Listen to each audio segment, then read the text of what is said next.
2021-এ যে বলেছিলাম একটা চেয়ারের পায়া দরকার, ভুল বলেছিলাম না ঠিক বলেছিলাম? আজকে ভেবে দেখুন তো, চেয়ারের যদি একটা পায়া আমাদের হাতে থাকতো, ওই যে মৌলানা নুরুল্লাহ আমিনী সাহেব বসে আছে, ধরুন উনিই বসে আছে, আমি বসবো না, উনিই বসুন, চারটে পায়ের মধ্যে তিনটে ওনার, একটা যদি আমাদের থাকতো, উনি ওখানে বসে আমাদের বিরুদ্ধে দিল্লি চলে যাও বলতে পারতো? কেন জানে পায়া খুলে নিলেই পড়ে যাব।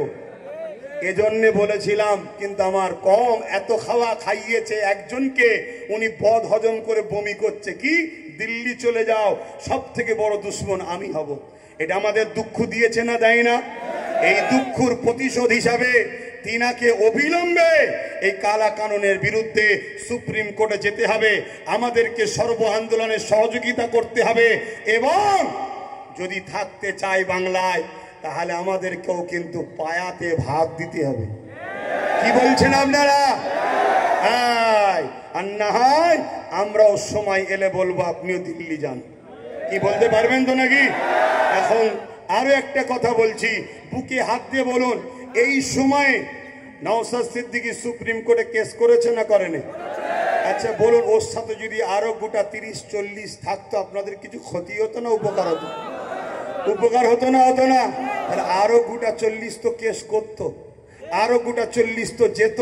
তবে আমি আপনাদেরকে সতর্ক একটা করে যাচ্ছি, সেটা হলো এটাই, শাসকেরই ছায়া তলে থাকা কিছু সমাজ বিরোধী যুবক ছেলের দ্বারা সোশ্যাল মিডিয়া ইসলাম ও নবীর বিরুদ্ধে পোস্ট করবে। শুনছেন?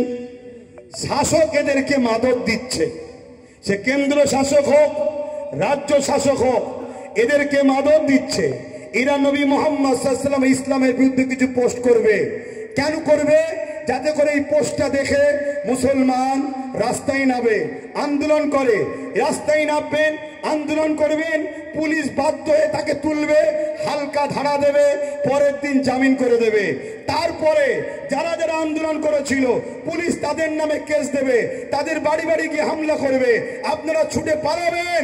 পুলিশের সাথে কিছু চটিওয়ালা পুলিশ থাকে, তারা আপনাদের পরিবার মা বোনেদের সঙ্গে, বাকিটা আর বলছি না। কথা বুঝছেন না, বোঝেন না? আপনাদের নামে হাজার হাজার কেস হবে। কেন কেস করবে? আপনাদের অর্থনীতিটাকে ধ্বংস করবে বলে।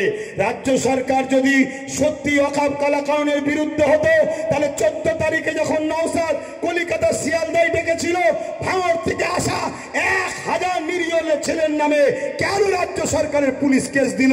এটা রাজ্য সরকারকে কৈফিয়ত দিতে হবে না, হবে না? জোরে বলুন, দিতে হবে না, হবে না? সে যদি বলে আমি কথা জবাব দেব না, সেই যদি বলে জবাব দেব না, তাকে জবাব দেওয়ার জন্য বাধ্য করতে হবে। ঠিক না বেঠে? তোমায় জবাব দিতে হবে। দেবে না মানে তুমি যে সিংহাসনে বসে আছো ওটা কারো বাবাকারী সিংহাসন নয়, ওটা আইন। তোমাকে আমরা সবাই সাপোর্ট করে বসিয়েছি, সে আমি না করি, তোমরা তো করেছো। অতএব কেন তোমার ছেলেরা এই মসজিদ মাদ্রাসা কবরস্থানের পক্ষে যাওয়ার জন্য তাদেরকে তোমার প্রশাসন কেস দিল? এর জবাব দিতে হবে। মনে রাখবেন, এটা একটা ষড়যন্ত্র চলছে। তাহলে ইসলামের বিরুদ্ধে বললে আমাদের করণীয় কি হবে? এটা প্রশ্ন তো নাকি? করণীয় হলে এটাই, আপনারা এলাকার উলামাদের ঘরে জানাবেন। শুনছেন? এলাকার আলেম উলামা ইমাম, তাদেরকে জানাবেন। আলেম উলামা ইমামরা রেগে গেলে হবে না, একটা ইমানি দায়িত্ব আছে, করতে হবে। জানাবেন। ইমাম আলেম উলামারা কি করবে?